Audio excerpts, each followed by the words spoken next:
तो हम आज के वेन्यू पे आ गए हैं। जैसे कि आप मेरी बैग पे देख रहे हैं, बारबेक्यू टू नाइट। और जैसे कि इसके नाम से आपको आइडिया हो रहा है कि बारबेक्यू, इनका वाकई बारबेक्यू बड़ा ज़बरदस्त होता है। तो ये भाई आज पहली दफ़ा ट्राई करने आए हैं मेरे साथ, और ये मेरे कहने पे मतलब इस जगह पे आए हैं।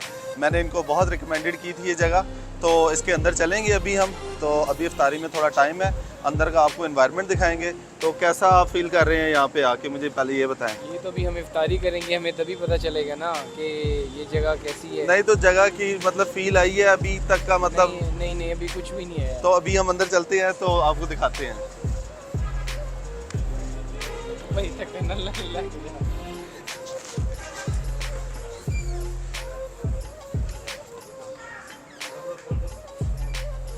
जी अस्सलाम वालेकुम।